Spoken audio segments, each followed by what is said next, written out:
When you think of someone slipping, tripping, or falling, an older person usually comes to mind. Chances are you probably know someone who has lost his or her balance and has experienced a serious fall. But the truth is that such accidents don't just happen to the elderly. In the workplace, slipping, tripping, and falling is one of the leading causes of injuries.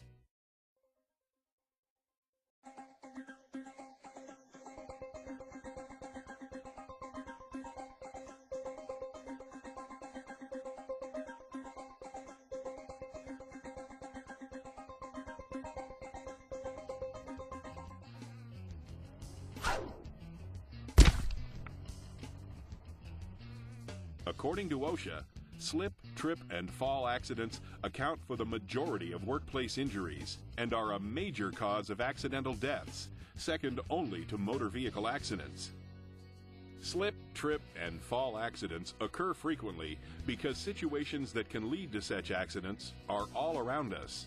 A box left in a hallway can be an unseen trip hazard, especially in darker areas. Wet concrete or other wet surfaces can be very slippery. Reaching just a little bit more from a ladder can spell disaster. Most slip, trip, and fall accidents can be prevented simply by following safety rules and safe work procedures. In this video, we will examine types of falls, causes, prevention, fall protection, walking on wet surfaces, and falling.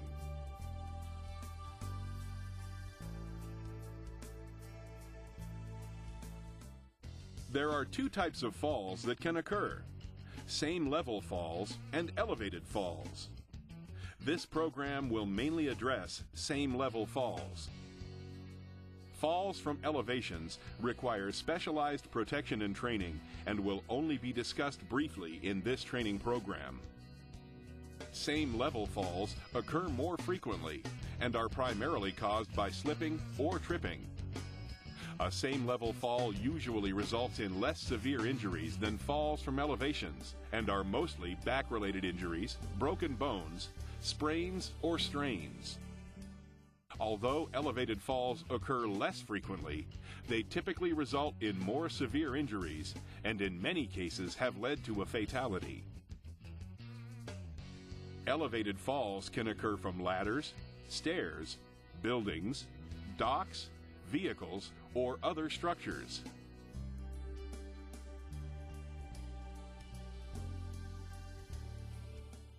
There are many hazards which lead to slips, trips, and falls. A slip occurs when you lose your footing due to walking surface conditions that limit the amount of traction between your shoes and the surface. Slips mainly happen due to wet or slippery surfaces. Surfaces can become wet and or slippery from rain, snow, ice, oil, or spills. Loose flooring such as broken tiles, a worn mat, loose rugs, and the surface material itself such as a ceramic tile or smooth concrete can also cause one to slip. The slip hazard increases when inappropriate shoes or other footwear is worn. A trip occurs when you strike an object with your foot or leg that throws you off balance, causing you to fall. Trips can be caused by stepping downward unexpectedly. For example, not realizing there is a curb when walking and stepping off it could cause you to trip. There are many possible causes of trips. Inadequate lighting or moving from lit areas to dark areas or from dark to well-lit areas can be dangerous.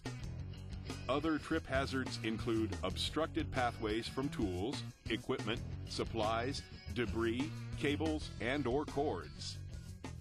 Walking surface conditions, which might involve uneven surfaces, potholes, temporary walkways, and cracks, can also lead to tripping. And finally, carrying large and/or heavy objects that obstruct your view or cause you to become off balance can cause a trip. A fall occurs when you are thrown off balance and you go from a standing or erect position suddenly and unexpectedly to a downward movement, or you drop from one level to a lower level. Slipping and tripping usually results in a fall. Other types of falls include falls from ladders and scaffolds. Misuse or inappropriate actions can be very dangerous when using ladders and scaffolds and usually lead to injury accidents. Getting in and out of equipment, trucks, and other vehicles always presents a fall hazard. Traction is generally low when stepping onto or off of the metal steps, tailgates, or other parts of such equipment. Riding on the outside of equipment and vehicles is also dangerous unless there is appropriate seating. Many companies prohibit riding on moving equipment. Moving up or down stairs can be hazardous, especially while carrying something. The potential for a fall accident is also greater when the stairs are wet or when clutter is stored on the steps or you are unable to use the handrails.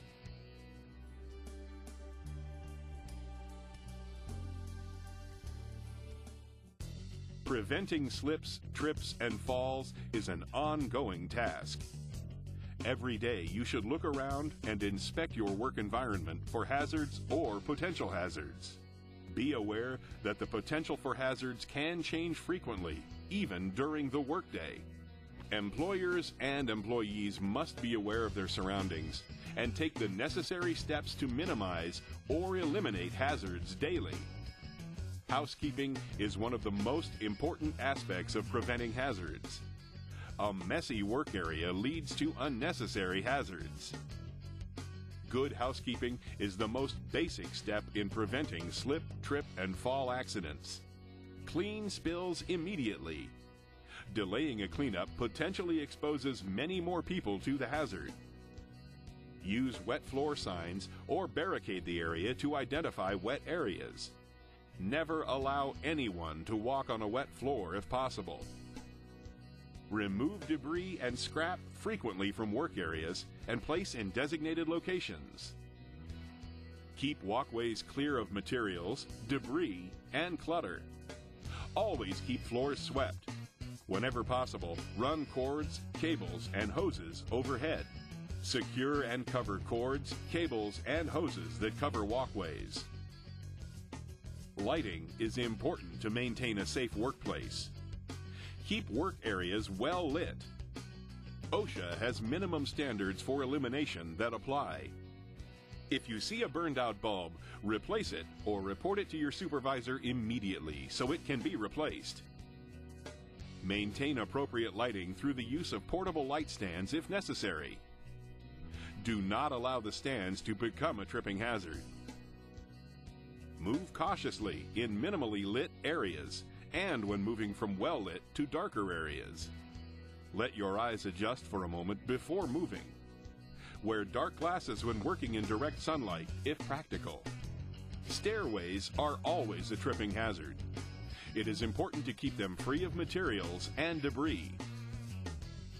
Always walk slowly and use handrails when going up or down, taking one step at a time. Never carry a large item that obstructs your view of the stairs. Keep outside steps free of ice and snow. Ladders are another hazard that we take for granted. Never use a chair, box, table, or other objects not specifically made for standing on to reach elevated levels. Always use a properly designed ladder. Use only ladders meeting OSHA requirements and are appropriate and meet the weight requirements for the work being performed. Place ladders at a 4-to-1 ratio from the vertical support.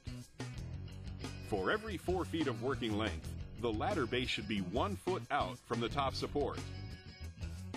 Always tie off a ladder and let the rungs extend at least 3 feet above the landing surface. Never use a metal ladder on or around electrical elements. Always use a wood or fiberglass ladder that has been designed for use near electricity. Maintain a 3-point contact with the ladder whenever climbing, descending, or working from a ladder. 1 hand and 2 feet, or 2 hands and 1 foot. Scaffolding is used frequently to access areas and as working platforms. Never take scaffolding for granted. Construct all scaffolds according to the manufacturer's instructions. If you don't understand something, ask your supervisor. Install guardrail systems along all open sides and ends of platforms as required by OSHA. Use appropriate fall protection for scaffolds more than 10 feet above a lower level. Use caution when working with tools and building materials on the limited space of a scaffold. Provide safe access to scaffold platforms. Never climb cross bracing as a means of access. Masonry scaffolds have different OSHA rules. Make sure you are properly trained on PPE and its use. Always use appropriate PPE and use it properly. Wear proper footwear for the work site. Watch where you are walking. Pay attention and do not allow yourself to be distracted from the task at hand. Never rush through a task. Work at a normal pace. If you don't understand, ask your supervisor. Carry fewer objects and make more trips. Get help moving large, heavy, or awkward-shaped items. Report all slip, trip, or fall accidents, even if no one was hurt. This will allow changes to be made to avoid the incident from reoccurring. By not reporting, someone might be injured if it happens again.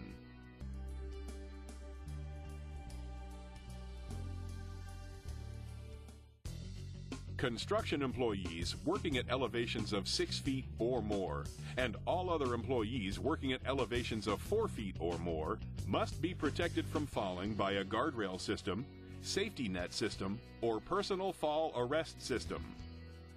This OSHA-mandated rule applies to ramps, runways, open-sided floors or platforms, and other working and walking surfaces.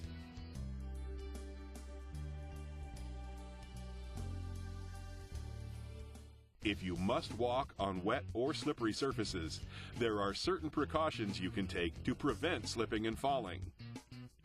Take slow, small steps and point your feet slightly outward to help provide a stable base of support. Pay attention to the walking surface. Use handrails or stable objects for support when available. Your arms and hands help stabilize you when walking. Do not walk with your hands in your pockets. Avoid sharp turns and quick movements. Wear slip-resistant footwear.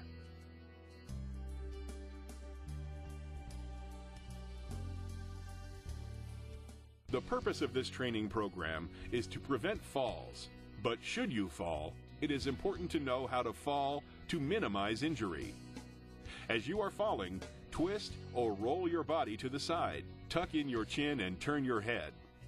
It is safer to land on your buttocks or side than your back. Keep your wrist, elbow, and knees bent and protect your head with your arm. Land on as much of your body as possible to spread the impact forces across a larger area. Do not attempt to soften or break the fall with your hands.